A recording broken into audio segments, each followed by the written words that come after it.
Yeah, so Netflix, is they're still finalizing it or whatever, but they're going to get WB. Um, I hear you, the people who are like, rest in peace, WB, this and that. But I'm kind of like, Warner Brothers was already dead.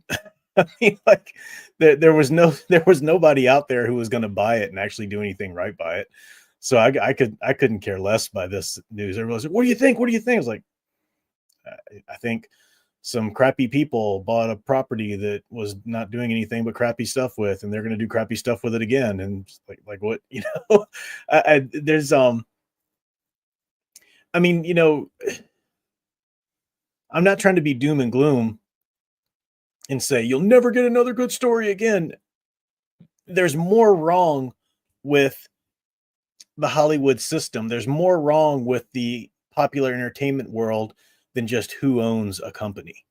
So this notion that, oh, maybe if the right people buy Warner Brothers, no, that's not going to fix anything. Warner Brothers is garbage. Now the properties that they own that we all know and love, including DC, including Looney Tunes, all these kind of things, uh, we know them and love them, and we'll always have the great classic stuff they gave us. But there's nobody out there who's actually willing, who has the money and is in the business and has connections in the business. There's nobody out there willing to actually make the right decisions.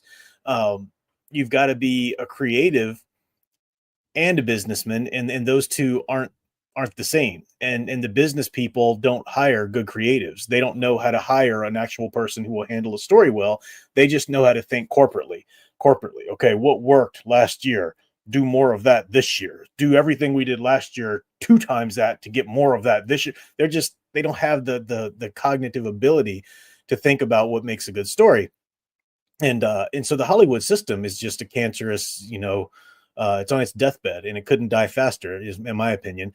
Not because I miss the old classic days. I wish we could go back to something like that, but it's more than just who owns a production company. That's the problem. The problem is we've lost our monoculture. That's not the be all and end all of everything in itself. I mean, you could still survive in so much way beyond that, but there's so many other things wrong with it that who cares who bought Warner Brothers? They're all going to do something garbage with it. So yeah, that's just why I don't care about it. That's my thoughts on that. I And it's so annoying how people keep pitting. It looks like this could be bad news for James Gunn, which I love. I'm super happy about that. Screw James Gunn and all of his DC Universe nonsense. I hope it dies in flames.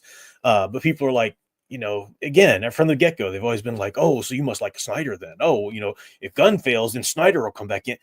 How about they both suck and neither of them know how to tell a good Superman story, and let them both go away. And I don't know why I don't know the details about the ins and outs of it, but people are like, Snyder's in good with Netflix. How is he in good with Netflix?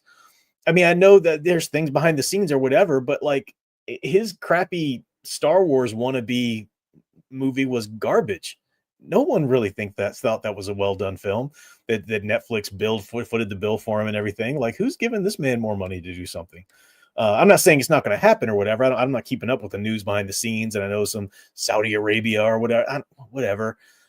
If they do, it'll be garbage. It'll just be more garbage drivel from Snyder. Just like the Snyder cut of the Justice League. Yeah, we finally got it, guys. It's a piece of crap. No one really cares except for the 3 or 4 Snyder bros who spend all day on YouTube or Twitter or whatever. And they're going to say it's great anyway. I hate this with a passion about DC movies. Stop trying to place it in the real world. Stop it. You can do that with a Marvel movie. Marvel, they just straight up set all of their heroes in New York City. DC has always been otherworldly.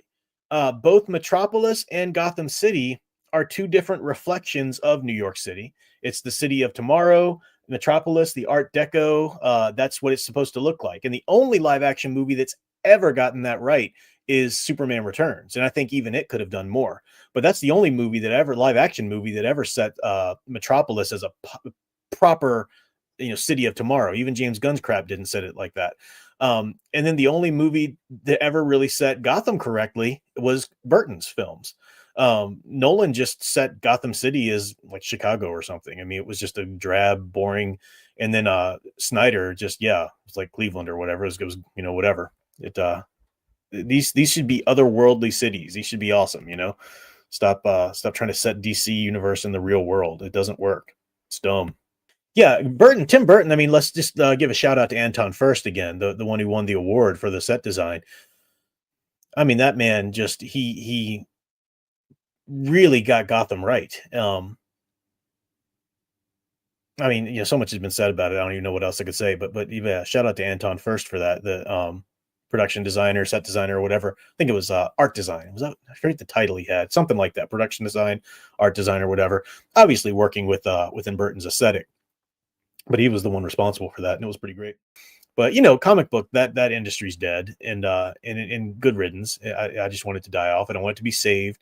I would love it. Just same thing with like Hollywood and movie production companies. I would love to go back to a day where it was, good stuff was coming out, and this is how it worked and everything. But we're not going back to that day. Too much is broken in our culture and in our entertainment industry to ever just, well, the right people are involved. No, it's too much. The cancer's too deep. You can't just get the right person. It's no. That's why I think the only thing that'll save it is public domain. And some people just every time they hear that, but then people can do all of the crap. Yeah, they can do that now. Look at the crap that they're doing with these characters and actually licensing it and putting it on the big screen. Go ahead and open it up. The cream will rise. If you get people writing good Spider-Man or good Superman stories, people are going to go buy that over, Dan Slott's official Spider crap, whatever.